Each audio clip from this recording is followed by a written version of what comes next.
ξεκινήσαμε το δεύτερο μέρος της ΕΣΟ με ένα φόρο τιμής σε δύο υπέροχους ανθρώπους και αρχιτέκτονες.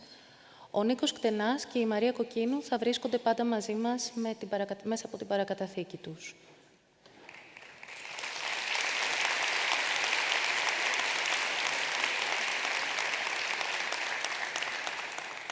Επιστρέφουμε στις συζητήσεις μας και στη σκηνή βρίσκεται ξανά ο Ηλίας Μεσίνας, που θα σας συστήσει τον Kristian Villadsen.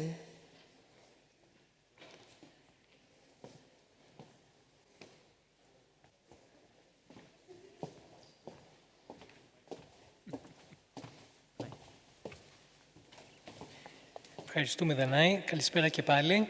Θα περάσουμε στα αγγλικά για να παρουσιάσω τον ομιλητή μας. Kristian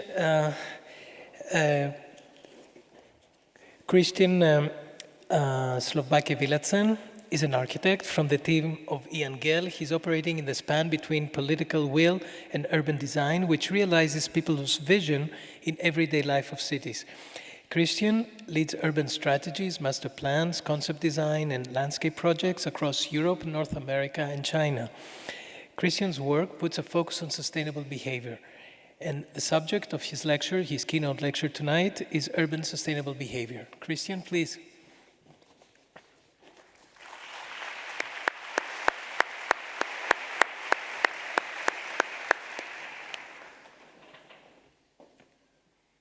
Thank you.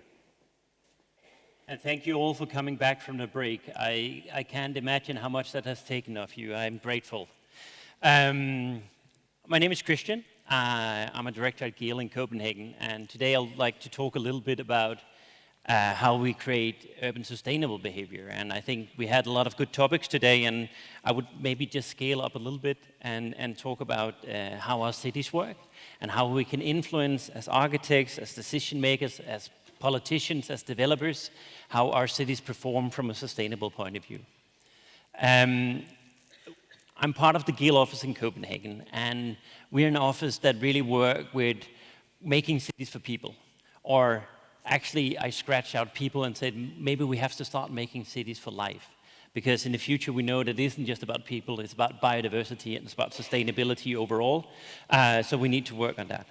We still do something all over the world. And that is, I wrote up here that we worked in more than 300 cities in more than 50 countries. And when I wrote that up on the screen, it wasn't because it sounded good. It's because everywhere we work, we do this. We sit down and we look at how people are using cities. And earlier today, we heard form follow function. And form follow function is fantastic when you're designing a chair. But what you realize when you study cities is, in cities, functions follow form.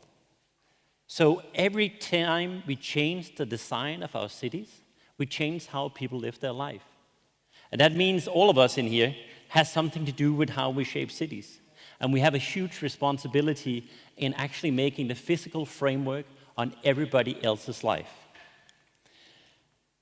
The challenge, of course, we are all well aware, 40% of global CO2 comes from the building industry. We have a huge responsibility to actually behave and be aware of what we do. On the other hand, I think it's really important that we don't focus serially on the CO2 emission, that we have a more holistic approach to how we look at sustainability. Sorry for that. This is a little bit fun, the PowerPoint, but that will have to do. One thing that I think is really interesting is that everything we've done since the 1990s in improving the energy consumption of our buildings has been eaten up by the space we use as individual persons. Our sustainable behavior, our choices in how we live, eats up all the new technologies that we put into buildings to make them more sustainable, simply because we consume more square meters of building, we consume more square meters of cities. What does that mean? It means that probably we heard mentioned earlier today the 1.5 degree from the Paris Agreement. There's a Danish study that shows probably to reach the 1.5 degree, we should all live on 20 square meters. Now, you're actually far better here in Greece than we are in Denmark. In Greece, you have about 45 square meters per person. In Denmark, we have about 65 square meters per person. But what's interesting is when we look at Copenhagen, my hometown, we're at 42 square meters per person. Why is that relevant? Well, because in a study, we see that when we look at the personal CO2 footprint of Danes, the average CO2 person per Dane is about 12 tons per year. But when you look at people living in cities, they save about 1/3. Simply living in cities change our sustainable footprint as individuals. Why is that? Because we share things. We share walls. We share energy consumption. We share public transport. We share public infrastructure. We share public facilities. So living in cities is part of actually living a sustainable life. We look a lot at a more holistic approach. You probably all know the donut model, but we try to build it around the way we think we should plan our cities. We should first consider the life we want to live in cities. Then we should consider what kind of spaces we need. And then we should consider what buildings can support that. And this is maybe a little bit tough to say on an architecture festival, that I think we should first think about life, then space and last buildings. But in reality, way too often we start by thinking about the building and the square meters. Sorry about this. This is working a little bit funny today. Anyways, another aspect of cities, of course, is mobility. And I have to admit, I haven't been to Athens for, I think, 20 years. And I was looking really forward to seeing what had happened in Athens. And I was really surprised to see how little had happened when traffic jams were here. It's really interesting to me because I work with a number of the big car industry, production companies around the world, and even the car production companies are now reducing parking on their own campuses because they think in the future, car is not a product that you own, it's a service that you provide. What's also interesting about that, of course, is that all of a sudden the car industry has become very aware that maybe if it's a service you provide, it's not about selling a car in a beautiful street or in a beautiful shop, it's how you actually interact that street. And we know this from public transport. 98% of public transport users come by foot and by bike. And if we want to, in the future, to have cars as an integrated part of that public service, we need to think about our streets and public spaces. Of course, this with CO2 and mobility is a big part of it. There's a Danish study that shows if you build a standard Danish house next to public transport, you save 5 to 10 times the CO2 as if you build a zero-emission house in a car-dependent area. Building in cities is quite sustainable. And I am sorry about these glitches with the PowerPoint. Of course, we know that it's, as I mentioned before, it isn't just the climate change, it's also the biodiversity. And I think for us, what that means is, it's not to say we shouldn't build on Greek islands as the other beautiful projects we've seen today. But when it comes to large-scale development of how we deal with urbanization, we shouldn't be building on greenfields anymore. We should be looking at how can we densify our existing cities? How can we build on old industry sites? How can we transform existing buildings to new purposes? But most importantly, how can we also make the public spaces in between perform better? How can we make the shared public facilities perform better so we can actually live denser and live in an urban environment? How to do this? For me, what is really important is the process. Much too often, this is a diagram that I've used a number of times. When we talk with cities, they still organize themselves in individual silos. Someone thinks about traffic, someone thinks about housing, someone thinks about green departments, but we never really work together. And I think only when we work together can we truly build sustainable. Now, the picture here behind, this is Hefei in China. And to be honest, I think the traffic planner thought he had a pretty good day. There's a lot of room for cars. I think the housing department thought it was pretty good. There's a lot of square meters of housing. Maybe even the green department was satisfied because there's a couple of trees there. I saw the sales materials from this new town in China. It said a sustainable, charming new city. Now, cultures are different, so I won't go judging on the charm, but sustainable this will never be. It's very easy to point fingers to China, where we have seen the biggest urbanization in the history of mankind. But this here is Stuttgart, where I'm sitting in the IBA board, and this is supposed to be a sustainable mixed-use neighborhood. It's right next to the pedestrian street, right next to the central station, and the first thing you meet is a bank that is closed off, and at 5 in November, this is pitch black, welcome home. And this is my own hometown of Copenhagen. This is a new planned city, Ørsted, which is actually equally bad. Because at the end of the day, who we design for is this, us as people. If we don't understand that we make our decisions every day on our immediate world around us, we don't understand how to build cities. So whatever the parameter is, whatever scale we're working is, we need to understand the human scale because that's where we can change sustainable behavior. That's why often our projects start like this. This is a master plan we did on the harborfront in Aarhus, and we did it together with our good friends at Big, and Big were doing a really nice house down here, and it sold for enormous sums, I'm sure. But meanwhile, we did this to test what kind of shops could actually survive on the waterfront. Now, what's interesting, in an Instagram culture like ours, I have to admit, this is what was found on Instagram that summer, because this is what people could relate to. This is what had a human scale, and where people felt welcome and wanted to interact. So we need to change the process. We need to think differently with this life first, and then space and last buildings. So often our processes start like this. This is a project we did with the Meatpacking District in Stockholm. Here, a private developer invited us in to do a master plan. And we said there was a document from the city, but actually we said we need to invite the city in. We need to invite other stakeholders. We need to invite neighbors and artists into a process. And we brought them all together, and we did a series of workshops, and we discussed what is it that we want to have here? What kind of life do we want to see here? And what was interesting is, from the city department, from the traffic department, from the local artists, from the developer, they actually all pretty much wanted the same kind of life. And then we looked at the material, we looked at the proposal, and we said, how can we actually design for that? We often look outside first. So this is our side, one side here, but we start looking at the exterior. We actually engage with people. We're discussing a little bit this with engagement. This is another master plan we did. There was a public engagement. The public engagement, which is the official one that you need to have, 35 people turned up.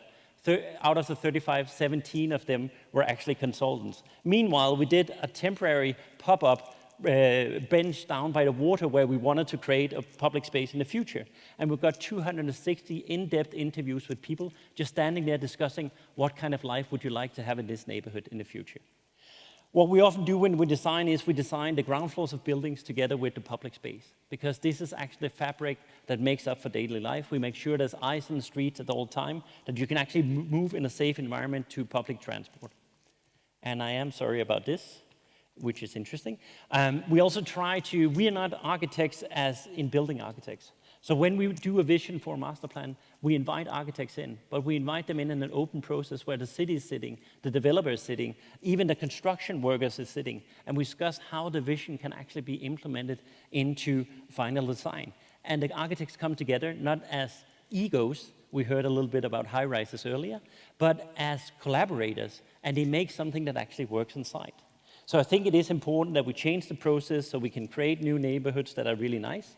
Part of this is, sorry about this is a little bit, I promise not to be upset about this. I had a discussion with the technical guys. But anyways, we try to, of course, when we work at these kind of things, also to do upcycling. So this is a project where actually we transform an office building, but also reuse the materials on site. The important is for us to collect the data. And we still do this from on-street observation, as I started on the bench, to creating big data. But what is important for us is to make it relevant. So, of course, when COVID came, we went out and looked in the cities we had previous data. We connected local citizen groups, and we went out and collected new data. And we learned that commercial inner cities weren't actually performing very well. So shopping streets around Europe, activity dropped with 80–90% at a time where we were lacking public space because we needed to keep a distance. At the same time, we could see the neighborhoods that had good public spaces, good parks. We had much higher mental health during the lockdowns. We keep trying to learn from our cities. This is a study we did together with Google in Copenhagen. Google, the streetcar, measured air pollution in every street in the city. A big set of big data. The problem was it wasn't relevant for anyone. So we went out and we found out where were kids spending time in Copenhagen. And there was a scary overlap between the most polluted places and where kids were spending time. And all of a sudden, it became very relevant for people, and we could do a strategy where we could say, how can we invite kids to spend time where there was less pollution, but also how can we actually invite, do micro-interventions to change this. We keep bringing data up. We just did a new strategy for Munich, where we went out and we found out how's the city actually performing, where are people actually spending time. But there's also a lot of discussion in Munich about density, and we've tried to find out, is density actually a problem? And what we found is a lot fewer people actually had density stress than the people that actually had density happiness. And all of a sudden, we had some data that we could start to use as a strategy tool together with the city. Now, what's the impact of having data and understanding physical behavior? Well, a few years back, we worked with the city of New York, and we were looking at Times Square together with Mayor Bloomberg. And we suggested as a test to transform Times Square into a public space. It was quite interesting. Times Square, maybe the most important or famous square in North America, was actually 90% road. So we said, what if we actually make it into a square? And we did it as an overnight happening. So the morning after in 2009, it looked like this. We knew from studying beforehand that there was 400,000 pedestrians. There was also 60,000 cars. But actually what we found is people really liked this kind of transformation. This gave Mayor Bloomberg the political will to actually make this permanent and have a competition to make it permanent. But more importantly, it created also a lot of data, and the program was spread out in greater New York. And everywhere these tiny interventions were done, you saw an increase in retail sales, you saw fewer vacancy at the ground floor, and you saw local communities that were thriving just by giving them space. What was also really interesting is we took space from cars, we gave it to pedestrians and bicycles, but actually the overall travel time in car improved and the CO2 emission dropped because the traffic had less conflicts. Sorry. The last project I kind of want to talk about here before is a project we did in Shanghai. So we've been working for years in a collaboration with an NGO in China. And the NGO is funded by big international funds that works with sustainability. And some of these funds led to a dialogue with the city of Shanghai. And they had to develop the waterfront of Shanghai, a lot of industry along the water. And we had to do a strategy that stressed over 7 districts, so 7 different political bodies, but also 120 kilometers of waterfront. And we just went back and did a study on the follow-up, and we said, well, if something is super complex, maybe the answer has to be relatively easy. So we said, what is important for developing 120 kilometers waterfront? Well, we want it to be one continuous public space. We want to connect to the city. We want to make a diversity of spaces for all user groups. And we want to make active edges along the buildings of the waterfront. Together with these 4 strategies was a design guideline. But it wasn't a design guideline telling you this needs to be blue, round, and in concrete. It was a design guideline that said, these are the qualities we want to see along the water. This is how you should think in climate adaptation into your design. This is how you should think about different user groups. So it's more a design manual that gave you the content, and then we left it up to the local designers, the local developers, the local politicians to make decisions based on that. We implemented the strategy in 2015. We just went back and had a study up. And since 2015, they built 45 kilometers of continuous public space along the water in Shanghai. It used to look like this. This is the waterfront in 2015 when we got started. We, as a pilot, suggested maybe in the future it could look like this. Today it looks like this. What's interesting is the flood wall, everything is integrated into design, and it now works as a public space. We said the riverfront should connect better to the city and to public transport.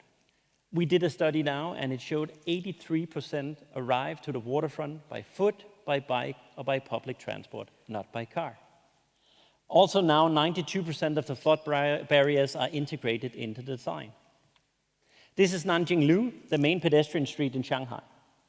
This is connecting to the city and connecting to the water. Basically, the pedestrian street stopped about a kilometer before Nanjinglu, or before the water. And we did a study here, much like the one we did in New York, where we found that 95% of the movement of this street was actually pedestrian, 140,000 pedestrians, and only 4% were car, about 4,000 cars per day. But when we looked at the space distributed, 85% of the space on the street was given to car, and less than 15% was given to people. So we said, couldn't this look like this in the future? Just last year, I received this image. They have now implemented it. You can now walk all the way to the waterfront in Shanghai in a nice environment. We said it should be a more diverse place for all user groups. It's still the #1 tourist attraction in Shanghai. But what's really important to me is 78% of the users are local. And about a third of them say they come here because it's a great place to bring your children. The last thing is, of course, we said the buildings that we build should relate to the waterfront, and there should be activities on the waterfront. And one of the places we looked at was this, a transformed industry site, and we said maybe it could have more of a human scale in the future. Today it looks like this. So what I took away from this was, of course, it was quite amazing that when you have a strategy and a tool, you can actually enable change. You can get developers, architects, politicians to tap into a strategy and actually do proper change. What was also quite interesting to me was that we did a study, and these 45 kilometers of public space, within a 15-minute walk, we talk a lot about the 15-minute city, within a 15-minute walk, we could actually connect to 4.8 million people living there. And knowing that 78% of the users were local, this is incredibly important to me. Athens, Thessaloniki, other cities here in Greece are also tourist destinations, but they are certainly also servicing the local people.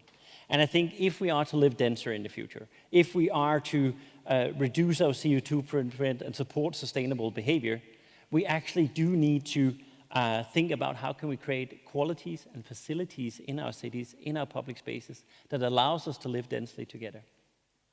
I want to end on my hometown of Copenhagen. In Copenhagen, 60% commute on bike. Everybody going to school, going to work, 60% commute on bike. And then you say, yeah, Copenhagen is flat. Yeah, but it's also cold. You know, there's pros and cons. What's really interesting about why Copenhageners bike is when you ask them why do they bike, they don't say because it's good for the environment. They don't say because it's cheap. They don't say because it's healthy and a good exercise. 2/3 says because it's easy, fast, and convenient. Because all the investment that the city of Copenhagen had done in streets the last couple of years has been in providing an infrastructure that actually allows you to have a sustainable behavior. Not because it's the right thing to do, but because it's the easiest, convenient thing to do. So in Copenhagen, all sidewalks are pulled through, so the cars have to wait for the pedestrians and bicycles and not the other way around. The bicycles and the buses get a 6-second head start at intersections. You know what that means? It means we don't have a lot of right-turning accidents of cars killing pedestrians and bicycles. But more importantly, when you're sitting in the bus or you're sitting on your bicycles, you go first and you say, wah, and you go ahead of the car in the traffic. You feel prioritized. Sorry, and now these are going to give us this way. This is Copenhagen 120 years ago. A lot of horses. This is Copenhagen 50, 60 years ago. And again, I had expected more coming back after 20 years in Athens. This is the same place today in Copenhagen.